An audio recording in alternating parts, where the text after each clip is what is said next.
Salam dan selamat pagi.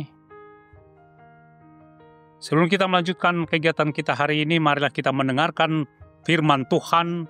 Dan sebelumnya marilah kita berdoa. Kita berdoa. Tuhan Yesus, berkatilah firman ini bertumbuh berbuah dalam hidup keseharian kami. Dalam Kristus firman yang hidup kami sudah berdoa. Amin. Firman Tuhan kepada kita pada saat ini tertulis di dalam kitab Imamat pasal 20 ayat yang ke-8. Demikianlah firman Tuhan. Demikianlah kamu harus berpegang pada ketetapanku dan melakukannya. Akulah Tuhan yang menguduskan kamu. Akulah Tuhan yang menguduskan kamu. Bangsa yang kudus, pilihan Tuhan Allah sendiri, adalah bangsa Israel. Israel dipilih dari berbagai bangsa di muka bumi ini. Pemilihan itu merupakan hak prerogatif Tuhan sendiri. Artinya, ketika itu sudah hak prerogatif Tuhan, maka jangan mengurusi yang bukan urusannya.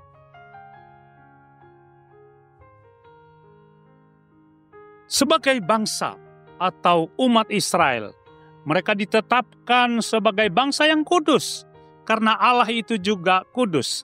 Kitab Yesaya tegas mengatakan, Kados, Kados, Yahweh. Artinya kudus-kuduslah Tuhan. Bahkan dalam pasal 20 ini kekudusan itu tidak hanya kepada umat Israel saja, melainkan orang asing yang tinggal bersama mereka. Kekudusan itu berlaku dalam seluruh aspek kehidupan manusia itu sendiri. Bagaimana hubungan dengan sesama, dengan sesamanya, bagaimana hubungannya dengan lingkungan, bahkan bagaimana hubungannya dengan makhluk hewan yang lain. Khusus dalam ayat 8 ini, ditekankan dalam kekudusan itu dan harus berpegang pada ketetapan Tuhan. Dan tidak hanya dengan ketetapan tertulis saja, melainkan berpegang dalam praktika kehidupannya sehari-hari. Alasannya jelas dan tegas, karena Tuhan Allah sendiri yang menguduskan kita dan seluruh umatnya.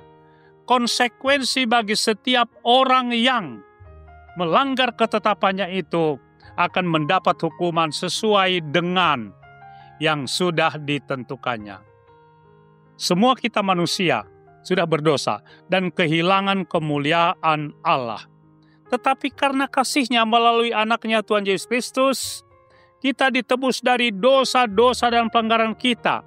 Dan kita diangkat status sebagai anak-anaknya yang sekaligus menjadi pewaris dalam kerajaannya. Dalam keberdosaan itu, mari kita dengan hati lapang dan terbuka, saling mengingatkan yang satu dengan yang lain.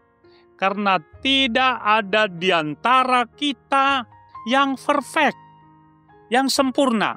Hanya Yesus yang tidak berdosa dan kita sendiri yang tahu semua apa dosa-dosa dan kesalahan kita.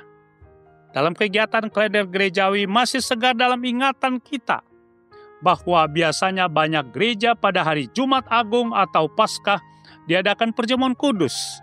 Hal ini merupakan kesempatan bagi kita, bagi saya, untuk datang kepada Tuhan melalui perjamuan kudus, agar melalui roti dan anggur sebagai tubuh dan darah Kristus menyucikan kita dari segenap dosa dan kesalahan kita, baik kepada Tuhan maupun kepada sesama manusia. Mari dengan kesadaran sendiri kita selalu datang kepada Tuhan Yesus untuk keselamatan dan keampunan segala dosa kita. Kuduslah kita karena Tuhan itu kudus. Tuhan itu sendiri melalui perjamuan kudus sudah menguduskan kita. Amin. Tuhan Yesus memberkati kita berdoa. Kiranya kekudusan Tuhan itu kami lakukan juga agar kami hidup kudus dalam kata dan perbuatan kami. Dalam Kristus Yesus, terimalah doa kami. Amin.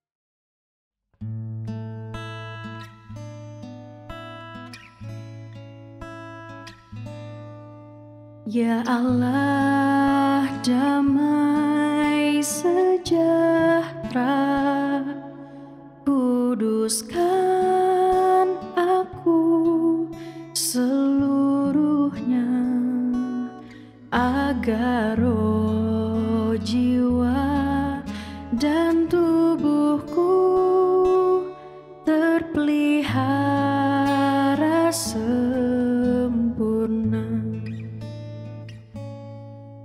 Ya Allah, damai sejahtera, kuduskan aku seluruhnya, agar roh, jiwa, dan tubuhku terpelihara sempurna. Hidup kudus dan tak bercacat di hadapan-Mu, mulia, suci pada kedatangan-Mu.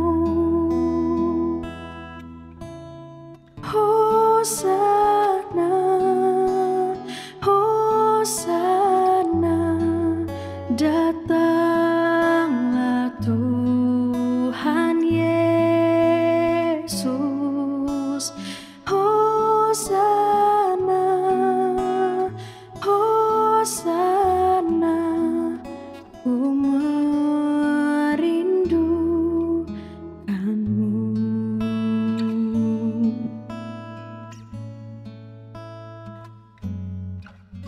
Ya Allah, damai sejahtera, kuduskan aku seluruhnya, agar roh, jiwa, dan tubuhku terpelihara sempurna.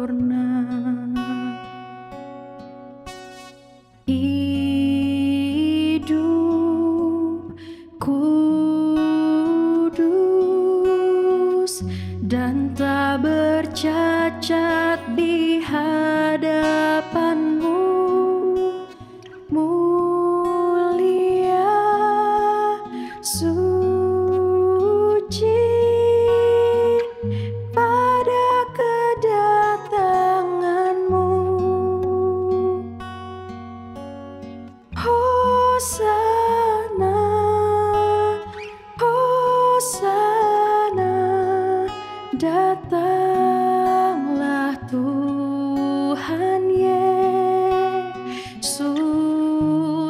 Hosana, Hosana, ku merindukanmu. Ku merindukanmu,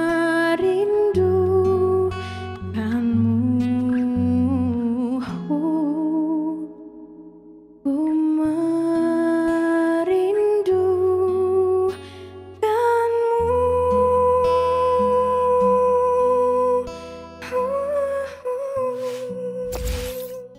GKPS TV.